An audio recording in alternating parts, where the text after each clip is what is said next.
Bon, si vous ne connaissez pas la K-Corp, on va y remédier maintenant. La Karmine, c'est Kameto, c'est les Ultras, c'est le Blue Wall, ça a écrit l'histoire sur Rocket League, sur League of Legends, sur Trackmania, et cette année, armés de leur tout nouveau roster, ils s'en vont probablement marquer l'histoire de Valorant. En effet, accompagnés des monstres Scream, XMS, Newzera, Shin et Nivera, la K-Corp fait très peur et a déjà battu FPX, une des plus grandes équipes de l'histoire du jeu, et a failli vaincre Loud, l'équipe numéro 1 mondiale. Mais je vais m'arrêter là, car si vous suivez un peu l'e-sport, il y a de fortes chances que vous soyez déjà au courant de tout ça. En revanche, il y a moins de chances que vous connaissiez bien la ligue Game Changer, uniquement réservée aux femmes, qui a sa propre histoire et ses propres enjeux, dans laquelle la K-Corp a annoncé un roster très récemment réunissant les plus grands talents francophones du jeu. Et cette équipe, croyez-moi, elle fait peur.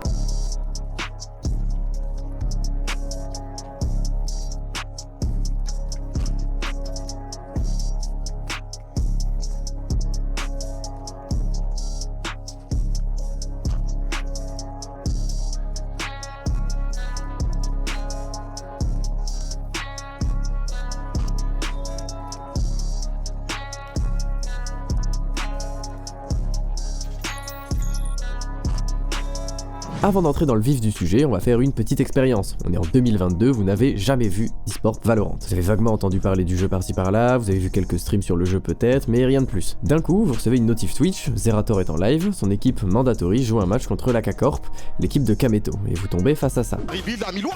Voilà pourquoi il a fait une vandale. C'est pas une écho, c'est le round du siècle. Et attention à Kuma avec son Phoenix. C'est de la triche, on voit plus rien. Et il va tomber, il va prendre un kill quand même. On va planter pour la K-Corp, Papo qui va casser la porte, c'est le dernier et c'est une écho. C'est une écho, Ça fait 2-0. Y'a rien du tout. Et face à ça, il y a beaucoup de chances que vous soyez un peu étonné. Deux des plus gros streamers de France, tous les deux chefs d'entreprises entre guillemets concurrentes, sont debout devant un vieux mur blanc dans une salle vide. Et s'ils sont ici ensemble, c'est pour commenter un match de Valorant entre leurs deux équipes respectives. Bon, déjà c'est probablement une des premières et seules fois que deux CEO d'équipes adverses font le choix de caster ensemble malgré le fait que ils sont pas vraiment pour la même équipe. Ensuite, vous vous sentirez peut-être un peu agressé par la complexité de ce qui se passe, étant donné que vous ne connaissez rien au jeu. Je vais vous expliquer vite fait. Le concept de Valorant est assez simple. 10 joueurs s'affrontent sur une carte dans deux équipes de 5. Dans une manche, les attaquants doivent poser une bombe ou tuer toute l'équipe adverse, tandis que les défenseurs, eux, doivent désamorcer la bombe, empêcher sa pose ou tuer tous les attaquants. Tous les 12 rounds, les rôles des équipes s'inversent. Les attaquants deviennent les défenseurs et vice versa, sachant que la première équipe à marquer 13 rounds gagne la partie. Les joueurs de CSGO ont reconnu le format de leur jeu avec un système d'achat d'armes au début de chaque round. Ouais, c'est littéralement le même principe et c'est totalement assumé de la part de Riot Games étant donné que CS est clairement le père spirituel de Valorant. Et si CSGO est le père,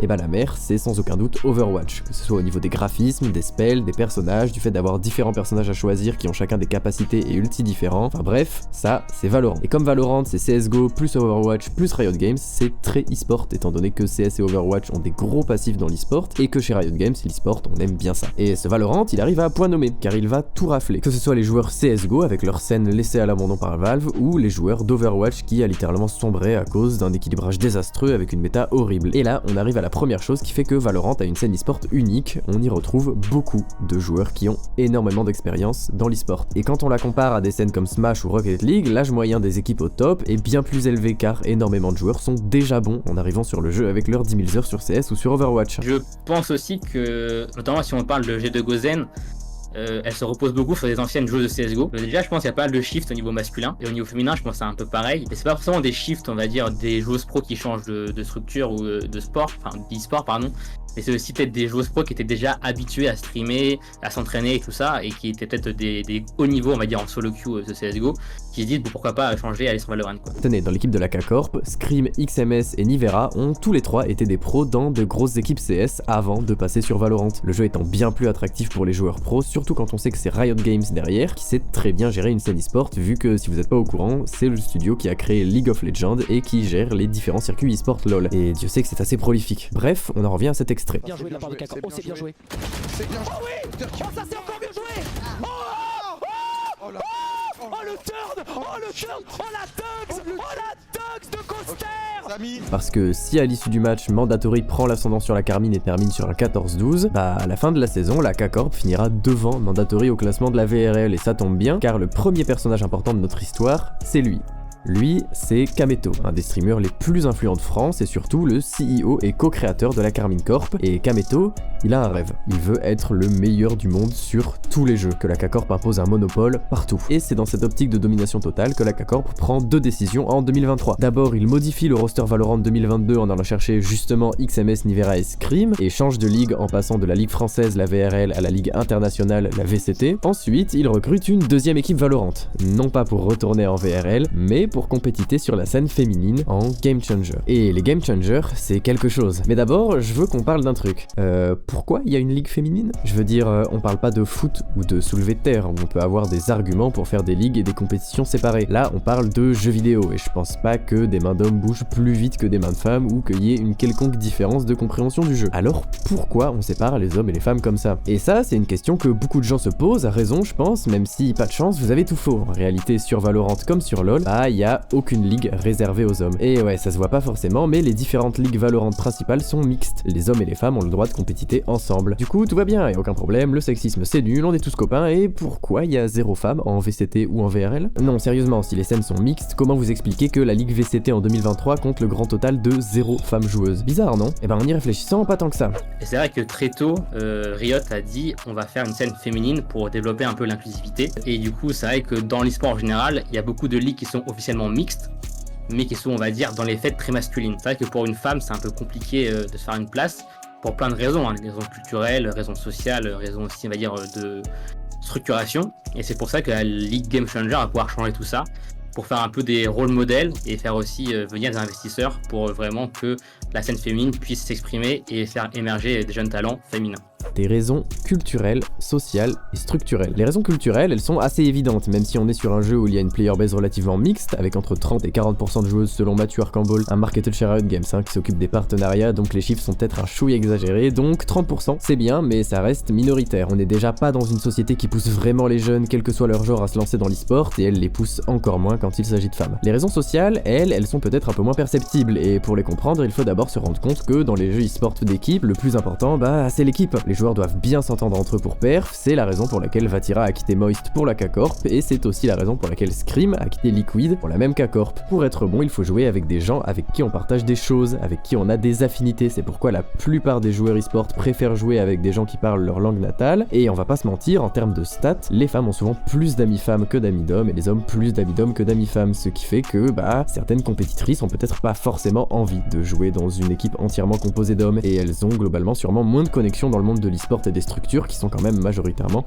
masculines. Ce qui nous amène directement aux raisons structurelles. S'il y a un gap de niveau entre les Game Changers et les VCT, parce que oui, il y a un gap de niveau entre les Game Changers et les VCT, c'est pas parce que les hommes sont meilleurs aux jeux vidéo que les femmes, c'est une question d'expérience. Les femmes n'ont pas vraiment eu l'occasion de montrer ce qu'elles valaient en 2021 pour le premier circuit compétitif féminin de Valorant. Dans les VCT, environ 140 tournois ont été faits, alors que dans les Game Changers 2021, il n'y en avait qu'une trentaine si on compte tous les tournois dans le monde. Car ouais, dans les faits, même si on nous a vendu des scènes compétitives féminines dès le début du jeu, bah en réalité on a eu juste quelques tournois par-ci par-là, même pas de Worlds à la fin de la saison. Les joueuses d'une région restaient dans cette région. Et 10 matchs dans une année, c'est vraiment pas beaucoup, et c'est certainement pas assez pour attirer les sponsors et fidéliser le public. D'autant plus que le fait de ne pas faire beaucoup de matchs ne permet pas de s'améliorer autant que des équipes qui font 3 matchs par semaine. Et tout ça, c'est probablement les raisons derrière l'absence de femmes en VCT pour l'instant, sachant qu'un an après, en 2022, bah on n'était pas beaucoup mieux rendu. C'était le même principe, mais cette fois avec des Worlds à la fin. Du coup, on est dans ce contexte-là, et comme je le disais tout à l'heure, 2023 c'est l'année du changement, et Riot prend la décision de modifier la structure de la ligue et change le format pour des saisons bien plus intéressantes. Cette année, il y aura une vraie ligue, en tout cas c'est ce qui a été annoncé, avec du coup des matchs qualificatifs et des matchs très réguliers. Entre les tournois, il ne va pas y avoir de repos, de vacances, mais plutôt des scrims d'entraînement, et on va dire un projet sur le long terme. Au top niveau, on va avoir plus de games contre des adversaires, on va dire plus de notre niveau. On va skip en fait toute cette phase de Swiss Round où bah, souvent nous on était seed 1, donc on se retrouvait à jouer contre des équipes qui n'avaient pas notre niveau, et du coup bah, ça rendait la chose assez inintéressante parce que ça va permettre bah, voilà, aux équipes un peu plus amateurs de faire la transition et d'augmenter en niveau, et ça va permettre aux équipes plus confirmées de s'affronter entre elles plus souvent, et donc d'avoir plus de games de qualité, quoi. Enfin, une vraie ligue avec des matchs très réguliers, et je pense sincèrement qu'en cette année 2023 nous allons entrer dans l'âge d'or du Valorant féminin avec de grosses équipes et surtout du gros niveau. Ce nouveau format va vraiment pousser les équipes à se professionnaliser, embaucher du staff et des coachs et à faire beaucoup d'entraînement ou scrim, ce qui va aussi attirer de grosses équipes ambitieuses comme la K-Corp. D'ailleurs, je pense qu'il est plus que temps que j'en parle de cette K-Corp, parce qu'en France, on a de gros talents féminins, et même si on n'en a pas beaucoup, c'est pas si grave, il en suffit de 5. Pour présenter cette équipe, on peut la diviser en 2 parties.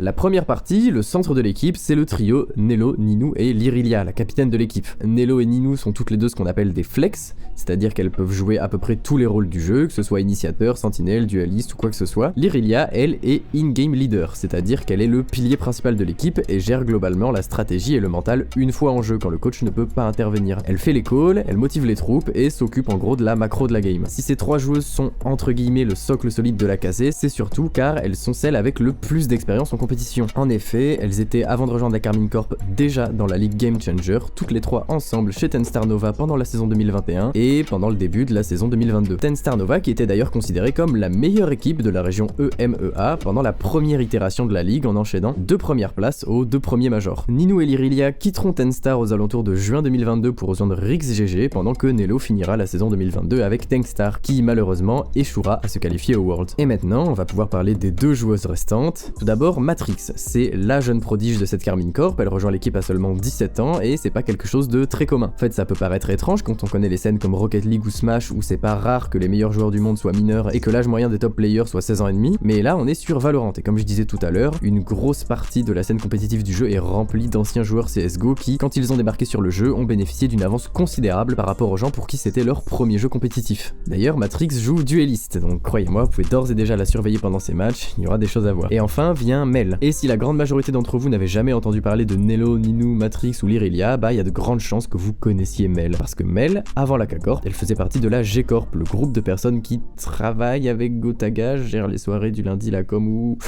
je sais pas trop. Et donc, elle était déjà très connue. Le problème de tout ça, c'est que de toutes les 5, c'est probablement celle qui a le moins d'expérience sur le jeu. Elle n'a que 2 tournois à son actif sur Liquipedia, un Twitch rival et le Blast Spike Nation, un tournoi à but caritatif, pas vraiment professionnel. Et le truc, c'est que connaissant la K-Corp, c'est pas le genre à prendre des joueurs s'ils ne sont pas au niveau, donc elle est probablement très douée, mais elle sera aussi de loin la joueuse avec le plus de pression sur les épaules. Elle a tout à prouver, et avec ses 2 frères Gotaga et Carbone qui ont tous les 2 eu de belles carrières en e-sport, il est certain que beaucoup de gens l'attendent au tournant. On espère donc qu'elle saura faire abstraction de tout ça pour nous montrer son vrai niveau. Mais derrière une grande équipe, il faut des grands coachs. Et à la Karmine Corp, pour cette équipe, des coachs, il y en a 2. Tout d'abord le coach principal, Lo, un ancien professionnel sur CSGO, et c'est marrant de noter qu'il a aussi été coach pour Ten Star Nova le temps d'un major, comme quoi tout n'est pas fait par hasard. Mais moi je veux surtout parler de l'assistante coach de cette équipe, Imash. Et déjà, je veux vous attirer sur un petit détail étonnant, c'est une femme. Et là vous allez me demander pourquoi c'est si étonnant que ça d'avoir une femme en coach dans une ligue féminine. C'est vrai, finalement il doit y en avoir plein des coachs femmes, et pas du tout. Si vous prenez les 8 équipes qui sont allées au Worlds l'année dernière, elles avaient toutes au moins un coach et il n'y avait aucune femme dans le staff. 0. C'est pas une vanne, je trouve ça un peu dommage, mais on va dire qu'on fait avec ce qu'on a. Et en tout cas, chez la K-Corp, on a Imash. Et je pense personnellement qu'elle fera vraiment la différence. C'est essentiel pour un coach d'être proche de ses joueurs, et je pense qu'avoir pris Imash, qui en plus de très bien connaître le jeu en étant une de ses plus grandes commentatrices françaises, sait très bien ce que ça fait d'être une femme dans le milieu du gaming et de l'e-sport. Donc elle est véritablement une plus-value par rapport aux autres équipes, et son seul défaut reste qu'elle a été ambassadrice Vitality pendant plus d'un an. Avec cette équipe, la K-Corp a évidemment pour objectif de gagner les Worlds, mais on va être honnête, une qualification World serait déjà un énorme exploit pour le Blue Hole, car l'équipe devra faire face à des teams qui sont en place depuis plusieurs années, d'autant plus que la région EMEA est très stack, notamment avec les joueuses terrifiantes de chez G2, une des plus grosses équipes e-sport du monde, et pour l'instant les meilleures dans la Ligue Game Changer, avec leur trio d'anciennes pros Counter-Strike et Marie, une jeune crack de 16 ans qu'on peut considérer actuellement comme la meilleure joueuse du monde. Il faut être ambitieux, donc la K-Corp a toujours eu cette mentalité un peu comme G2 justement de se dire nous on monte une équipe c'est pour être champion du monde. Et je pense que c'est la mentalité qu'il faut avoir quand tu veux perf quoi. Si tu te commences à te mettre comme objectif ok on va essayer de gagner ça, peut-être on verra. Je pense que déjà mentalement tu te mets une limite quoi. Donc non je pense que c'est la bonne mentalité de vouloir le faire. Après c'est pas pour moi il y a trop d'inconnus aujourd'hui pour dire c'est impossible en fait. Donc je dirais que c'est possible. croyez-moi, quand la K-Corp se lance dans un projet, c'est pas pour faire les choses à moitié, et l'équipe a déjà commencé à s'entraîner depuis 4 mois, et donc pour le 5 avril, elle sera prête. Et en tout cas, elle a l'intérêt à l'être, sinon le début de la saison pourrait mettre une grosse clim, car ouais, pour ce format 2023, il faut se qualifier à la saison. Et si les 4 meilleures équipes de l'année dernière sont qualifiées d'office, ce n'est pas du tout le cas de la Karmine Corp, étant donné qu'il s'agit d'une nouvelle équipe. Et le format du qualifier est extrêmement punitif, étant donné qu'il s'agit d'un bracket, simple élimination en BO3, c'est-à-dire si on fait une défaite, on n'est pas dans la saison, et sans seeding, ce qui veut dire que si ça se trouve, la K-Corp va devoir affronter une des meilleures équipes d'Europe dès les premiers tours du tournoi, bref, les joueuses n'auront pas le droit à l'erreur. Merci à tous d'avoir suivi cette vidéo, c'est clairement celle qui m'a demandé le plus de travail jusqu'à maintenant et je suis très content d'en être arrivé au bout, vu que c'est un sujet quand même vachement intéressant, même si c'est pas du Smash. Ne vous inquiétez pas, même si c'est pas pour tout de suite, des grosses vidéos sur Smash sont prévues. J'en profite pour remercier encore une fois Tipsa et Thibaut pour les interviews masterclass, vous retrouverez leur Twitter en description bien évidemment. Et je pense que c'est le moment parfait pour vous demander de vous abonner et de liker la vidéo si mon contenu vous plaît. À la prochaine.